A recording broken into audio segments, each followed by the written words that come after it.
those of you who don't know me, I'm Pat Luck. I'm the vice chair and the membership chair. And the Robert Lunz group takes in 4 counties, Berkeley, Charleston, Colleton, and Dorchester. And as you can see, we have over 1,400 members right now. And our mission, of course, is to explore, enjoy, and protect the planet. Here is our volunteer leader list. And as you can see, we have 2 positions that are open. We have a treasurer position and a political chair. So if you think you might be interested in doing a little bit more with our group, please reach out to one of us and get a little bit more involved, because we really could use the help. Everyone else. All righty. Mobility and Progress in Charleston. You can see that there will be a webinar on Tuesday, the 16th of May at 12 p.m. And here's some of the topics that they will be addressing. Which looks like it'll be, oh, and one thing I think Charleston should be very proud of is we have several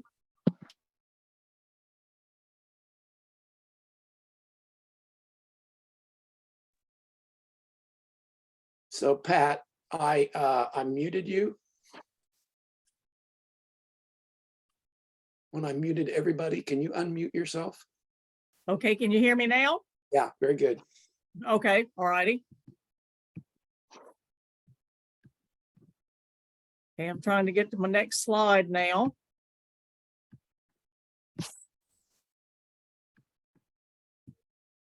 Okay, and my computer's not wanting to work, it's not wanting to move to the next screen for me. Oh, there we go. All righty. As you all know, our group is famous for the wonderful outings that we have. So Star, I'm going to let you take it and talk to us about some of the upcoming outings we have planned. So we have a large number of outings across the state, and I'd encourage you to investigate some of those. But for the lunch group in particular, our next outing will be May 20th, and it'll be led by Katie Hebert and Amanda Vogus. Now, the reason for pointing that out is that they're both new outings leaders, and this will be an opportunity for you to join along the West Ashley Greenway on the 20th from 9 to 11. It's reasonably short, and wine and hors d'oeuvres will be served out afterward. I'm making that part up, but the cleanup will happen on the 20th, and a couple of our brand new outings leaders will be organizing that. So, and then there will be tons of things through the end of the year, and I encourage you to check back early and often. And that's my outings report. All righty. All right. Mark your calendars for Thursday, the 1st of June. The Robert Lunz group will be participating in Piccolo Spoleto with a film screening, The Barbarian Utopia: Encounters on the Appalachian Trail. Now, I do want to make sure that everyone is aware that this will be an in-person meeting only. There will not be a Zoom option for this. But it'll be at 7 p.m. at the College of Charleston in the Robert Scott Small Auditorium, room 235. So mark your calendars and come join us for that night. All righty. Now tonight's program, PFAS, Forever Chemicals, and with Kathleen Kempe, retired attorney, and Ron Sobczak, retired chemistry professor, both longtime Sierra Club volunteers. They're going to give us a primer explaining what you need to know about PFAS, a group of chemicals used to make fluoropolymer coatings and products, including clothing, furniture, adhesives, food packaging, non-stick cooking surfaces. We'll learn what these chemicals are, how they get into the environment and into our bodies, why they are harmful and how to avoid them, and what we can do to regulate them. All right, so Kathleen and Ron, I'm going to let you take it now. You want some more of this? No, thank you, but you're welcome to it. Mute. You want to share and share. Okay, Kathleen, you ready to go? Okay, and we're unmuted, so everyone can hear us? Yes. Okay. I'm Kathleen Kempe and my husband, Ron, both longtime Sierra Club volunteers, and we're going to share everything we know about the forever, and I also call them the everywhere chemicals. Oh, yeah. Yeah, that's just- my phone. Just Okay. 1 minute here. while- Okay, now you. Okay, yeah, easy way. The sources that we use for this presentation include Chemical and Engineering News. It's a publication for chemists, Consumer Reports, governmental websites, Eurofin, which is a private for-profit chemical testing company, and the Environmental Working Group. When I talk about PFAS, we're going to use that term generically, okay? And PFAS is a group of many thousands of chemicals, and Ron's going to talk about that later. So sometimes we'll distinguish between a particular chemical in that group, but in general, PFAS is just a broad generic term for this class of chemicals. I also meant to say, if you have questions, put them in the chat. We'll also have opportunities for people to ask questions at the end. So where are PFAS chemicals found? Where are they? And the short answer is, at this point in time, they are found everywhere. During COVID, I started collecting articles that appeared in the chemistry magazine I was talking about. And they have found PFAS in chocolate cake. They found it in breast milk. They have found it in Michigan beef. And they have now started to find it in food from other countries. This was clams from China. They have now found PFAS in fish caught in rivers, streams, and lakes across the country. Now, obviously, nobody purposely put these PFAS in these food items, but they are getting there from the environment, from the ground, from water. PFAS not only is found in food, but it is found in the wrappings that we put food in and the containers we put our food in, and it migrates to the food.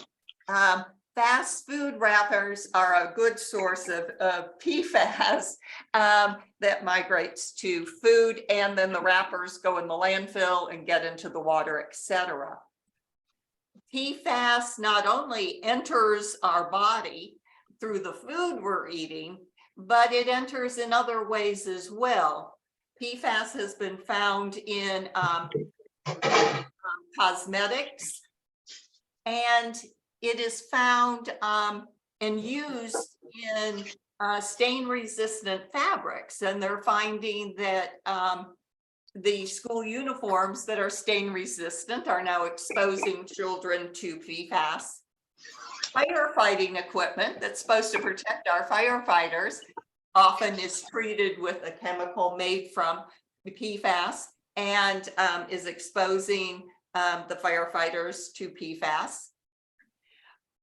Now we are finding that not only are we ingesting it, but it also is in the air that we breathe, and that a lot of the packagings are actually emitting these chemicals. Turns out it rides in the wind, which is why one reason I call it the everywhere chemical. And you know, this is one of those sad things. We want to stop using plastic. So you stop using plastic straws and you get a paper straw. And guess what? That paper straw was treated with PFAS. So you're might be preventing plastic from getting into the environment, but you're getting PFAS into your blood.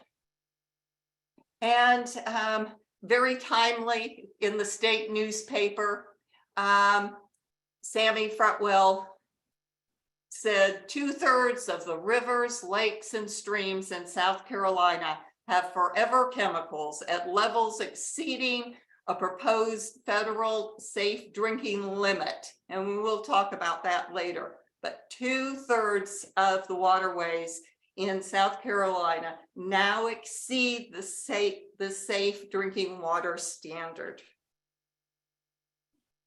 And PFAS has been found now worldwide in the rain. So it is in the environment and appears to be far more prevalent than we had thought or hoped. And we're still pumping these forever chemicals into the environment. It's just not legacy chemicals. When we spray for mosquitoes, we're spraying PFAS. And when we're fracking, we're pumping PFAS into the underground. So it should not surprise anyone here that you have PFAS in your blood. Decades ago, EPA estimated that 98% of the American population had PFAS, and it's only increasing now.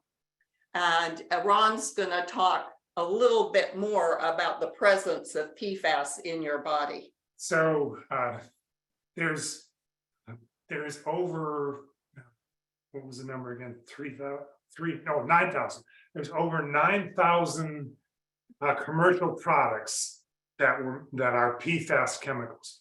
And these are just the products. Then you have breakdown products too. So 9,000 different chemicals that would be qualified as PFAS. And roughly 98% of the population in the US have PFAS in their blood. PFAS is, as a class, is very slow to break down. And if you look at the blood in individuals, the amount of time it takes for us to get rid of it varies depending on what the PFAS is. These are all an acronym, these are all abbreviations for specific PFAS chemicals. So PFBA takes between 72 hours and 81 hours to clear the body. On the other hand, PFOA, one of the oldest PFAS out there, takes anywhere from 2 to 10 years to clear the body. And then PFHXS takes 4.5 to 35 years. So each of those has its own characteristic time or latency period. So what makes a chemical a PFAS chemical? Basically, it's an organic, and when I say organic, this is a chemistry term. It is a carbon-based molecule, and at least one or more of the methyls or methylenes in that carbon chain are totally fluorinated, totally covered with fluorine atoms. They do not have any hydrogen, chlorine, bromine, or iodine attached to them. And that makes a big distinction because those would give you handles on which to possibly break down the PFAS. We already mentioned there's 9,000 commercial PFAS compounds, and there's roughly the carbon chain in PFAS ranges from 2 carbons to 16 carbons long. Why are they called forever chemicals? They are extremely slow to break down, and they stay in the environment, they persist in the environment, and as we just saw, they persist in our body. The reason for this is that carbon-fluorine bond. The carbon-fluorine bond is often referred to as the strongest bond in organic chemistry.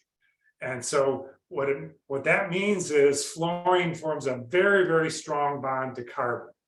And it's very hard to break. I am going to quickly go through the history of PFAS.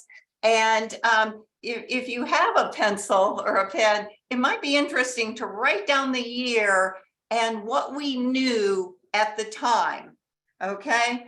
In 1930, PFAS were invented, but it was only after the war that they started to be used both in the manufacturing product and to make consumer products. In 1947, 3M started mass producing PFOA, which is one of the best known members of the PFAS family. In 1951, DuPont starts making PFOA to make Teflon. In 1953, PFOA and PFOS is spilled on a chemist's tennis shoe, and Scotchgard is born. In 1960, 3M and the Navy develop a firefighting foam containing PFOS and PFOA, which are just PFAS chemicals. They did that after there was a serious fire on an aircraft carrier. In 1960, when they were putting this together, they knew from animal studies that these chemicals cause liver damage.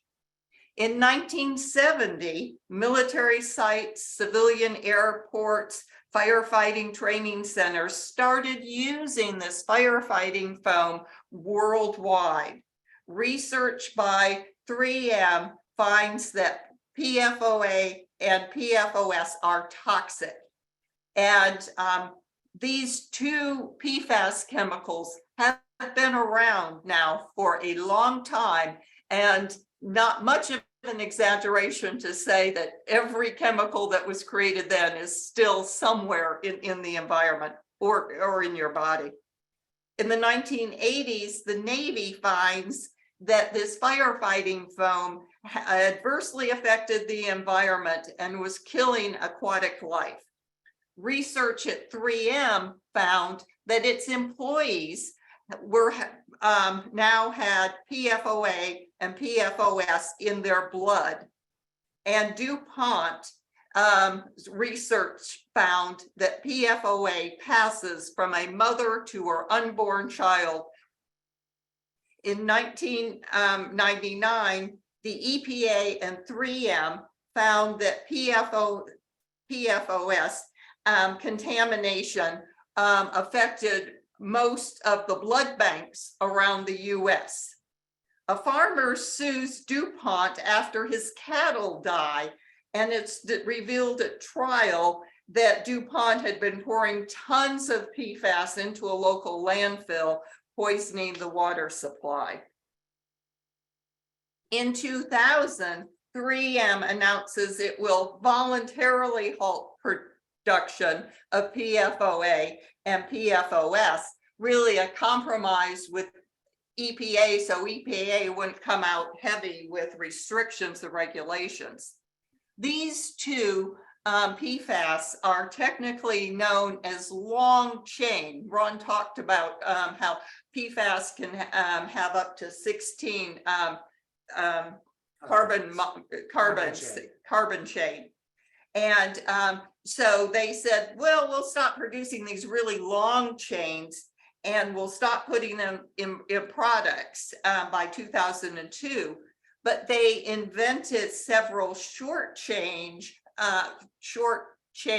PFAS that scientists said had the same problems as and the dangers as the long chains.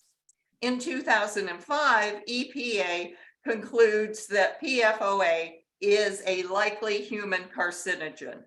In 2006, EPA encourages, again, just encourages manufacturers to stop making long chains, citing both birth defects and other risks. DuPont and others agree to phase out by 2015. But like 3M, they start making new varieties of PFAS, none of which have been proven safe. In 2007, PFOS and PFOA, again, part of that firefighting foam and other things, are estimated at this point to be in the blood serum of more than 98% of Americans. 2007, okay? In 2009, EPA issues a non-enforceable lifetime drinking water health advisory recommending a maximum amount of PFAS to be 200 parts per trillion for PFOS and 400 parts per trillion for PFOA. And a trillion would be like a drop of water in an Olympic-sized swimming pool. Remember those numbers, 200 and 400. And that was in 2009. In 2011, the Department of Defense acknowledges that PFAS might be a problem on their military bases. In 2012, EPA starts directing that public water systems test for PFAS. There's no regulation as to the amount, but they wanted to know what was out there in our drinking water.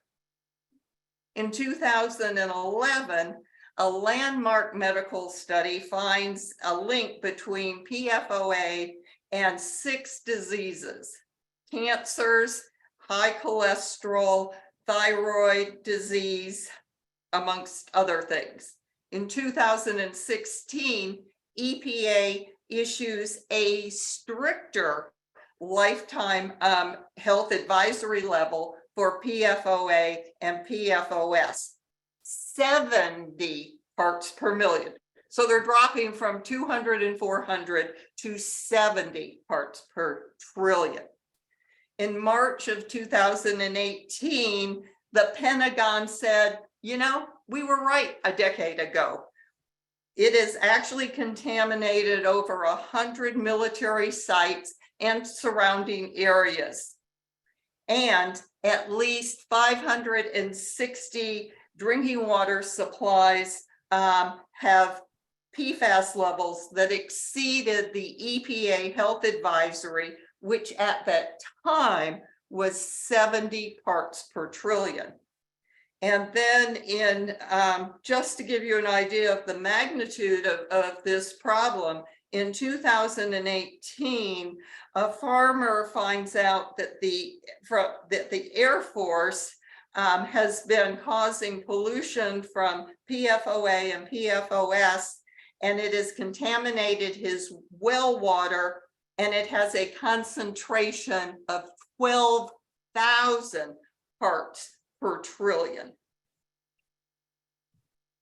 So why are PFAS so popular with the industry? PFAS chemicals have some interesting properties. One of the properties is that it repels oil, water, and other liquids. That's an unusual combination. You can often get something that will repel oil or repel water, but these chemicals can repel all three of both of those and other liquids. It's also very temperature resistant, so it's stable over a variety of temperatures. It reduces friction. As far as the industry is concerned, the nice thing about it is its stability and durability.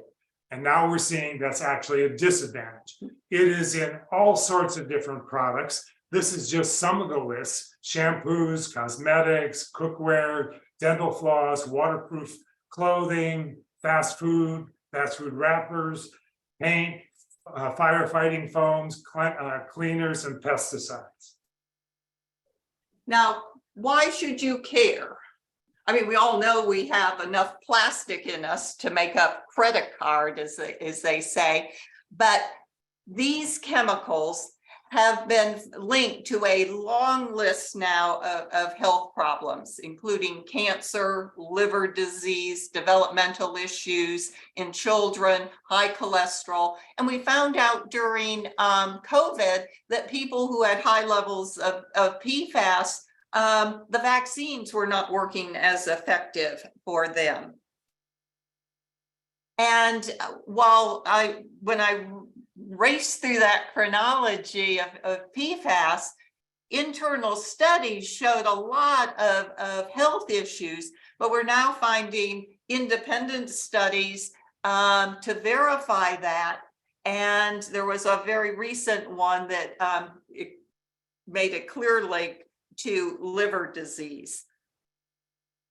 The main focus, though, on PFAS, although it is in the soil and in the air, is PFAS in drinking water. And the Bartram group, a couple years ago, decided to see what was in the drinking water in our Bartram area. As I said, EPA does not regulate PFAS, but they wanted water systems to test it. So if you have a list of the water systems in your Sierra Club group, you can go to the website and get their annual report. And sometimes the PFAS numbers are put in that.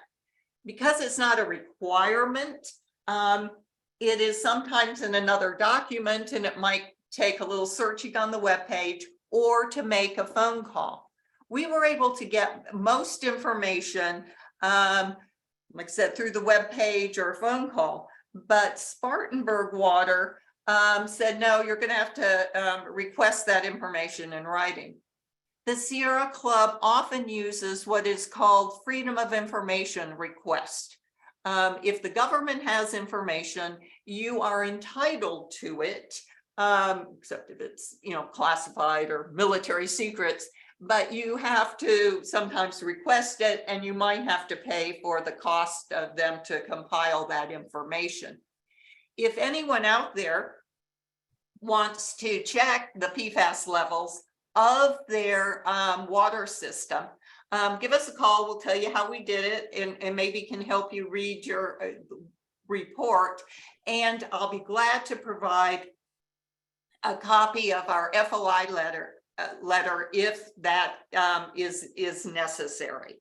Okay, but we were able to get all the information.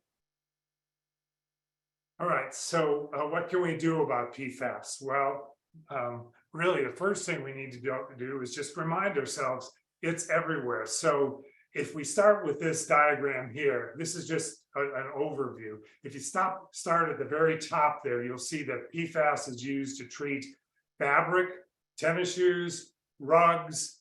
It's often used as a fabric treatment. Moving over to the right, it shows up in fast food packaging, popcorn packaging, cookware. It's in our food, and that's because it's also found in our soil. And one of the reasons it gets into our soil is that wastewater treatment plants have PFAS in them.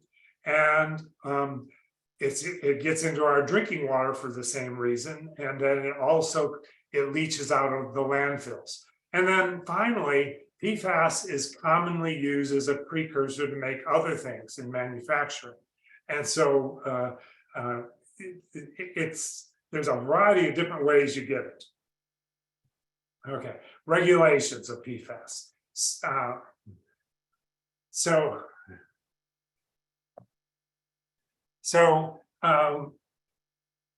one of the things about PFAS is that first off, there's no regulations currently on PFAS. The EPA does not have any regulations. There's no requirements for disclosure. So PFAS can be added to all sorts of products without being shown on the label. If you get if you're using a cosmetic product, you'll have no way of knowing whether they added PFAS to that or not. Okay. Yes. The industry defends using PFAS and not being concerned about it because PFAS is in there in such small quantities. And that's true. And in many of these cases, they're adding very little to it. But we've already seen it's also very toxic and carcinogenic at very, very low concentrations. So the fact that it's in there in low concentration doesn't mitigate the fact that it is such a health hazard. Now, some states have already started to move to ban PFAS. And so in California, they have already banned PFAS in firefighting foam in 2022. And there is a ban in place that will prevent PFAS in cosmetics after 2025. Colorado has banned PFAS for fracking by 2024. Maine has a wonderful bill. It actually will ban the sale of any consumer products with PFAS in it, but it won't take effect until 2030.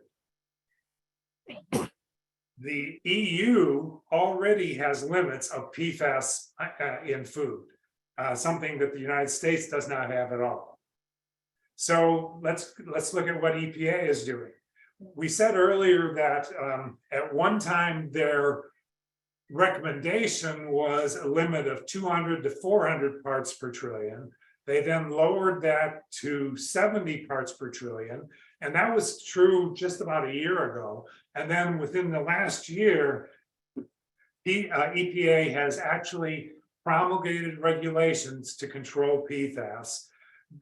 And these have been published for review. The new regulations will actually limit it to 4 parts per trillion. So we're down from 70 parts per trillion to 4 parts per trillion. And there is evidence that PFAS is hazardous in the parts per quadrillion. So this stuff is definitely hazardous at very, very low concentrations. Now, if these regulations go into effect, they have not gone in yet, but if they go into effect, one big advantage is as soon as that happens, if they find a site that is contaminated with PFAS, it can be designated a Superfund site, and then the government can go after the person or company that polluted that area and require them to clean it up. It's interesting to note that Kathleen was saying that we went around and checked out the level of PFAS in our water system. It turned out that the Greenville water system had no detectable PFAS in it. And at the time they were doing the testing, the limits of detection was 2 parts per trillion. So the Greenville water system would meet the requirements for that EPA is promulgating. The Spartanburg water system, the information we got from them indicated that they did detect PFAS in their water system, but it was at the limit of detection, so it was around 2 parts per trillion. On the other hand, the Charleston waterkeepers have tested the water system in Charleston and found PFAS at the levels of 11 parts per trillion. That will actually be above the limits that EPA is trying to propose in these regulations. All right.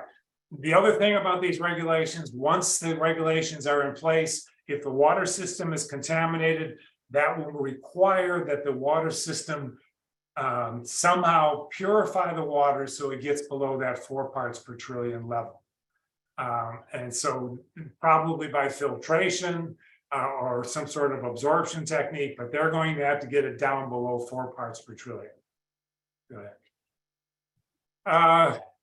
Congress does have proposed legislation. The proposed legislation will, it's my place here. It will require, or it will put money aside for cleanup. It will restrict further release of PFAS into the environment. It will fund toxicity studies, and it will forbid new PFAS chemicals from being generated. One of the things that we should have mentioned earlier is that what they've done in the past is, as Kathleen mentioned, when a PFAS is shown to be dangerous, they come up with a new PFAS. But unlike food additives, the Food and Drug Administration requires that if you're going to put a chemical into foods, and it's going to be a food additive, you have to prove it's safe. It's just the reverse for PFAS. The companies that generate these will do minimal testing on these to prove or disprove whether they're safe. And so it's actually, once it's released, then other people have to come in and actually prove that they're hazardous. So that's a problem we've been facing all along here. Okay, next. Now we come to South Carolina. DHEC is responsible for monitoring our water supply. The problem is that DHEC does not have funding for testing for PFAS. PFAS, because it occurs in such small quantities, it takes very special techniques to be able to measure PFAS at 4 parts per trillion or 2 parts per trillion or whatever you're going to go for. They're actually doing it at even lower levels now. And so we need to encourage our legislators. This is a call to action. You need to encourage your legislators to give DHEC additional funds to test for PFAS in the water. All right. What has EPA suggested we do with this PFAS once we find it? Well, they've got their standard 3. The first one is incineration. They suggest that you incinerate it. It turns out you have to incinerate PFAS at least 1,000 degrees Celsius. So one problem with that is obviously it's going to contribute to climate change because you're burning all that fuel. And the other problem is even at that 1,000 degrees Celsius, you can't guarantee you're going to totally destroy all the PFAS. The second option they talk about is landfill, putting it into a secured hazardous waste landfill. One of the concerns they have about that is that if that PFAS migrates to the liner around that hazardous waste dump and interferes with the integrity of that liner, we could have all sorts of chemicals escaping from the hazardous landfill. And then the third option they have is to put it in the deep well injection. And again, we have to worry about, is that going to get into our groundwater? It is interesting. There's a lot of people doing research these days on PFAS chemicals. And one of the recent ones that I read about that I thought was interesting commented that they could actually destroy PFAS at a mere 120 degrees by dissolving it up in a common solvent and hitting it with a strong base. The only problem with this is that this was good for 2 PFAS chemicals, 2 out of 9,000.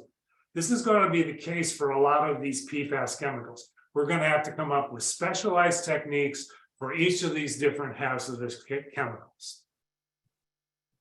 Okay, so at this point, what you want to do is make sure you know the level of PFAS in your drinking water, and we've already talked about how you can do that.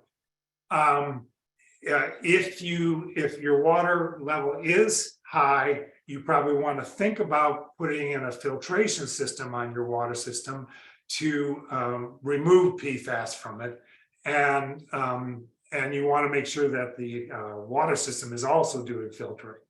And so we will talk about home filtering systems in a coming slide. I don't know if it's the next one or not. Yeah. Okay, what can you do about PFAS? Okay, some of the best things to avoid. One is fast foods. Fast food wrappers have to serve as a barrier for the grease and the water that could get into the food. And so they often treat them with PFAS. And again, there's no regulation for them to tell you whether those wrappers have PFAS in them or not. So you're best off to avoid fast food because it's wrapped in these wrappers. You probably also want to avoid microwave popcorn because the bag that is popped in is often coated with PFAS. You want to avoid stain resistant, not strain resistant, stain resistant coatings, which are often PFAS. And you probably want to avoid one of the dental floss that common is made from PFAS. There's plenty of other dental flosses that don't use PFAS chemicals, and so that use natural waxes, so you can safely use those, and I would recommend you switch to that. You want to know what the level, what the quality of your water is, and think about getting an appropriate filter. You probably want to avoid waterproof clothing because very often they're using PFAS as the barrier to make it a waterproof fabric. And you want, and again, nonstick cookware, unless it's a ceramic cookware. Ceramic cookware, the nonstick ceramic cookware does not have PFAS in it. And now we're hearing that people who perhaps have a high exposure to PFAS, either living on a military base or in the firefighting business or in areas where there's high concentrations in well water or other sources, that you might want to get tested. And in fact, Ron and I thought, let's find out what our level is. I mean, since these chemicals have been around for most of my life, I've probably accumulated a certain amount, and I'd like to know what that is. There are companies that will test your blood, and you can do a mail order kit. They now just recently are able to do it with a dried blood spot. So, you know, you get a kit, you prick yourself, you send it in. This particular company, it's $400. It's expensive because the equipment is expensive, and it's hard to detect anything at parts per trillion, but it is something to consider. Also, we find that now there's realizing that consumers want to avoid PFAS. And this month's Consumer Report had a good article on the best frying pans if you want to avoid PFAS. So, you know, consumers bought a lot of products with PFAS, and now we're going to spend a lot of money buying products without it. All right. So one thing I did want to talk about, there was a recent research paper that was published. It was from researchers at Duke University and North Carolina State University, and they set out to determine how effective home systems for removing PFAS were. They looked at countertop devices, the pitchers like Brita. They looked at under the sink devices, and they looked at whole home filtration systems. If you're using a countertop pitcher device, it is probably like Brita. You're probably using activated charcoal, and their studies showed that these filters were not particularly effective at removing PFAS.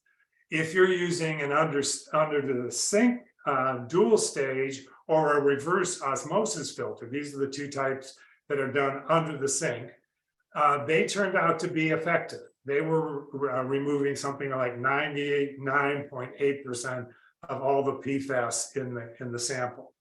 And if you're using a whole house filtration system, it turned out that those were not particularly effective. So if you're interested in doing something to remove PFAS from your drinking water, the reverse osmosis filters sound like they're the most reliable. It's using a technology where you're forcing the water through a semi-permeable membrane, and all the other things are being held back. And so the water coming out is a small molecule, and PFAS is a large molecule, so it's filtered out, and it's very effective. So that would be the one I would look at if you're interested in getting a home filtration system. Okay. the filters. Oh, yeah, you do have to keep in mind that once you do this, the filters will now have PFAS in them, so you have to dispose of those. And there is some contaminated water generated, which will also have PFAS. So you still have a problem of disposing of those, but at least you'll have clean drinking water. Okay, we have gone very fast through a lot of information, and we'll entertain and try to answer any questions that you have or comments that you want to make. So some things appeared in the comments. And one of them was, can sewage treatment plants remove PFAS at this time?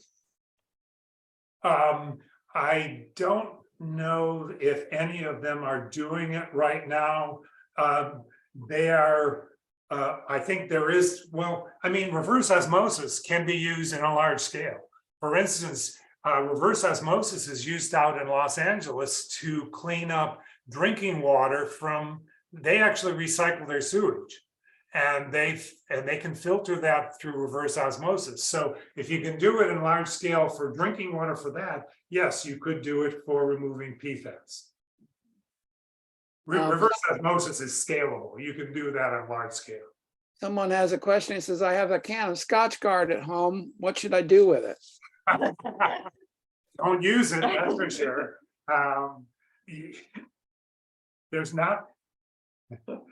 There is no collection for PFAS. Keep in mind, there is no regulations on PFAS right now. So nobody has been forced to handle this as a waste product. I guess if I were you, I would hold on to it until somebody does start collecting PFAS chemicals and dispose of it properly. Yeah, remember the hazardous waste days we used to do through the Sierra Club years ago? There might be a PFAS hazardous. Someday there probably will be, yeah. Yeah, we've got a can too, confession, and we're just keeping it to the side. We're not going to use it, but hopefully we can dispose of it safely somehow, sometime. So someone asks, well, you have answered this. Will reverse osmosis process filter out PFAS? Apparently so. What types of PFAS are in microwave popcorn bags in particular? They don't tell you. Remember, Okay. not required to disclose what they're putting on. So what they will say is this is a corporate secret. And they're not going to tell you what treatments they're using. So you're not going to find it labeled anywhere. Someone wants to know, is there any research on how to clear the body of PFAS? So once it gets in, how do you get it out? Yeah, I don't think that there is any technique known to remove it from the body once it gets in there. I mean, theoretically, if somebody wanted to, you could pass they do take blood and filter it. So theoretically, you could probably come up with a filter to remove PFAS, but I don't think anybody has. Right now, if it's in your body, you've got it. What So you you're want saying to do, you don't want to get more. So you're saying that when I pass along, my corpse is going to be a hazardous material, eh? We all are. Okay. Yeah. Someone mentions that Consumer Labs has a detailed study on dental floss brands and PFAS. Someone else asks that PFAS are used in microchips, and can we control the proliferation of those? Yeah, and actually, I remember reading a study, speaking of dental floss, those people who used the dental floss that has the PFAS, the kind that glides between your teeth, let's say, have a higher level of PFAS in their blood than those who use waxed or unwaxed varieties. But we can't prove that that's what it It's was. awful. Yeah, could have been, Could be people something who else use, in people who use one type of dental floss might eat more popcorn, So Kathleen and Ron, could you stop sharing your screen for a moment so we look at each other's faces? Okay. Oh, stop sharing our That's screen. right, yeah. Oh, yeah, that. Oh, I'm sorry. Yeah. No, yeah, yes. So if anybody there we wants to ask questions, There you go. hold up your hand and or speak up.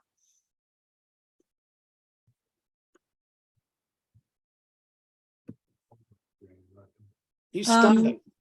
Yeah, I just looked at the water report for the Charleston water system, and it appears that they do have a report for unrequired materials.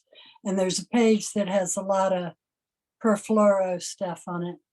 Maybe 8 different types. Laura things are PFAS. Right. And so of the ones that they've tested, there's one that the result is 2.2. Others are higher, but does that mean parts per trillion? Usually that's what they're measuring at, because that's what it should say that, but yes, usually they're testing at parts per trillion for PFAS, yes. Right. So they range from 2.2 up to 8.8 for various chemicals. Mhm. Yes, and keep in mind, then the sum of those would be the total load of PFAS you're being exposed to. You're getting 2.2 from one, you get 8 from another. So all of that adds together, because you know, the combination is just as bad as the individuals. Okay. So Charleston's going to have to do something. There, if these regulations go through, Charleston's going to have to do something. And we are talking significant money for a lot of communities to filter out PFAS. Mhm. Because, you know, most or quite a few will be exceeding the limit. And that's why, you know, those of us who can afford it are looking at home systems. Because even if Charleston decides tomorrow to do something, it would take a significant length of time before they would, and it's accumulating in your body. And it, you know, it has been since 1947, so.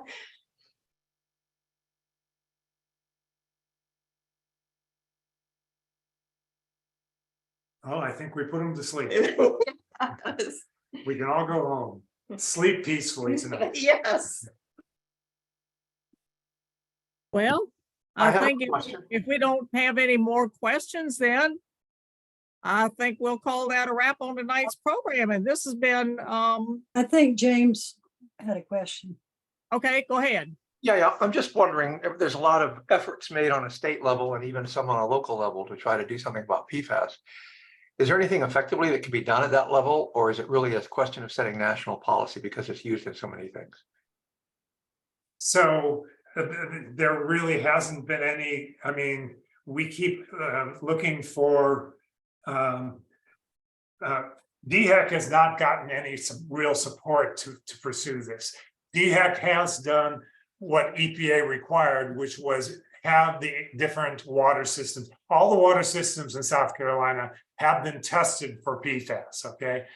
That's something EPA required. And that's the only thing that's been done beyond that. There's no requirements right now because there's no regulations, neither state or federal. And quite honestly, I do not expect the state to get out ahead of EPA. Yeah, not South Carolina. Now, No. we saw where some states are trying to do something, but I think it's going to be federal mandates. Right. Yeah, I have a friend who's a consultant in the chemical industry, and he was talking to me the other day about it. He says, you know, the efforts being made by the states, although they're well-intentioned, many times are not either comprehensive enough or well-informed enough to really do anything very much about it, and that it really does need to come from the federal level. And that's where we need to be pushing. Yeah. I think it needs to be at both, because we're going to have to, as soon as the federal, I mean, I think that, yes, I think we need to get the federal regulations in there to prod the states to do something. And then that happens, the states are gonna have to jump in there because it's gonna be expensive. There's no question about it. Yeah, no, thank you. Sorry to interrupt, Patricia. Oh, no, you're fine. You're fine. I Well- have one more quick question. What do you know about bioaccumulation of PFAS in food chains? I mean, yes, it will, if it gets into the food chain, it's not gonna go away. We already saw the residency time in humans. Well, the same thing's gonna be for any organism. So yeah, you would get bioaccumulation from going up the species chain. Yes. But again, it's amazing to me that these chemicals have been around for so long and we're just now asking these questions and trying to do the research on them. But yeah, definitely evidence of bioaccumulation up the food chain. And, you know, we're at the top. Go ahead, Kathleen. Ron and Kathleen, I just sent you the long exhaustive consumerlab.com's analysis of PFAS, not just in dental floss, but all the things you mentioned and all the different brands under each category for your reading enjoyment. Okay, sounds good. We'll add it to our library on PFAS. Yes. It's hard to be a good consumer. Okay. Because the information's not there. Yeah, the information's not there. And like I said, you switch from one, you know, you don't put my food in a plastic container, put it in a cardboard box. And that cardboard box is treated with PFAS because it has to do the same thing that the plastic container did. So, you know, the devil you know and the devil you don't know, but it is what it is, and we're where we're at. Are PFAS in the everyday bags, you know, for What type of bags? you know that? Is it that bags or Okay, you so know they put for PFAS box cereal? when they're going to put it into a bag or something, it's to create a barrier. So, and this is only a guess because they don't give you a list of what's in these things. But if you have, let's say, a paper bag or a plastic bag, which is not going to have to worry about holding oil or water, not having a barrier for that, I would not expect PFAS to be put in it. It's put in things where you need that barrier. So my guess is, and that's all it is that for, you know, if you go to the grocery store and you get a plastic bag there, or you get a paper bag there, I don't see any reason why they would be putting PFAS on that. Okay. The other thing, let me make this comment, which I think is very interesting. We're all used to seeing on labels, you know, this food was produced in a facility that produced peanuts, you know, because of peanut allergies and the fact that, you know, even when you clean the equipment, there still might be some residue of that peanut. So you have to warn people about that. What we're seeing in some of the papers that are coming out, that, you know, the same facility that makes the PFAS paper makes the non-PFAS paper, but there might be some contamination that, although they don't intend to put it in a product, because the equipment is contaminated or it does become contaminated. It is showing up in places that people had, you know, no intention of putting it there, but it's there. So one other good reason to take your own bags to the grocery store. One less bag that they can contaminate. I'm wondering if the Sierra Club is doing anything to have some kind of state legislation to ban straws altogether. I really don't understand why people have to have straws, whether it's paper or plastic. And then my second, that was a question, and then my, the next thing is a comment.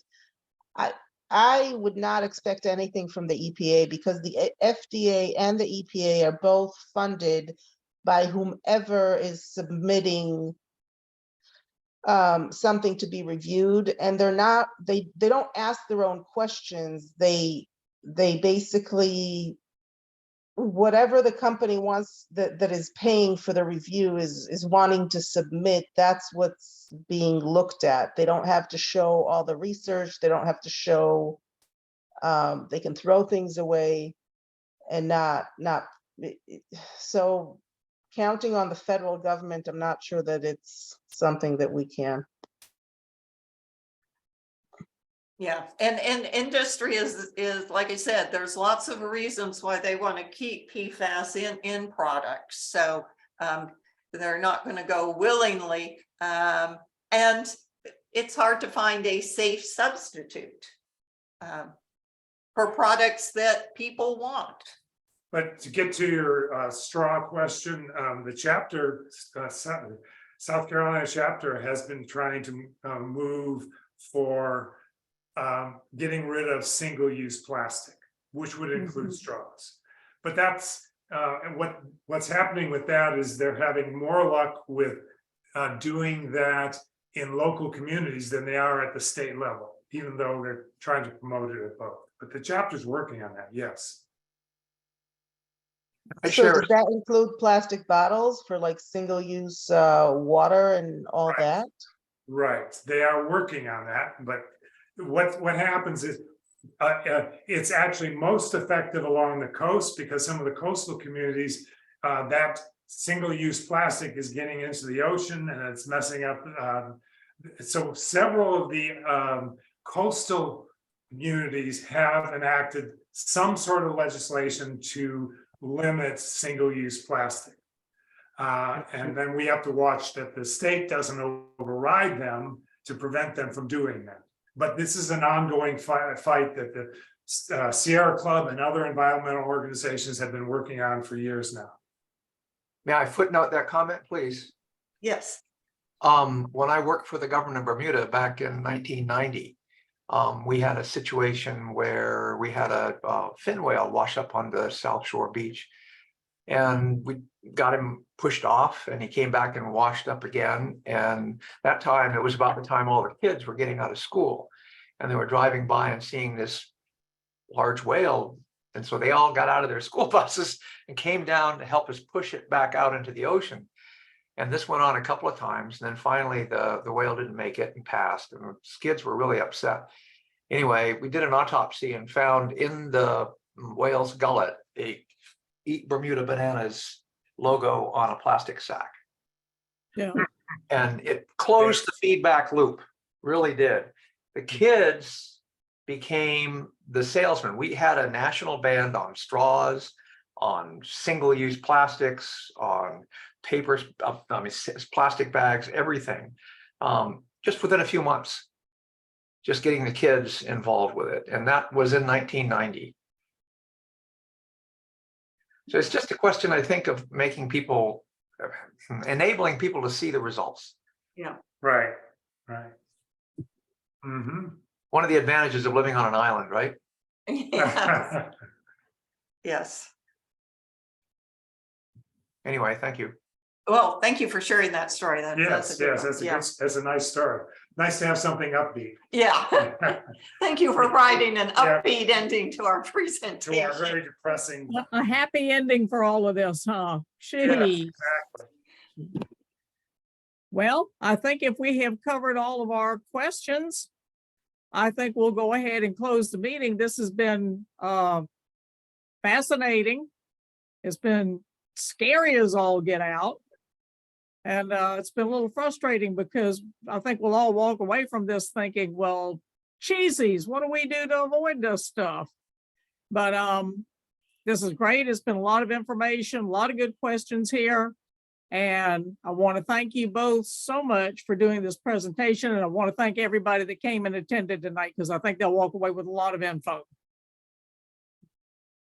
All righty. Well, thank you all. And I wish you all a good evening and a good weekend. All right. Thank you and bye to everybody. Thank you, Ron and Kathleen. All righty. Bye-bye now. And thank you. Okay. Well, we'll stay in case somebody has. Hey, Lawrence, good seeing you. Hey, Nancy, I see her in the background. Thank you. We should have put the analytical chemist on the hot seat.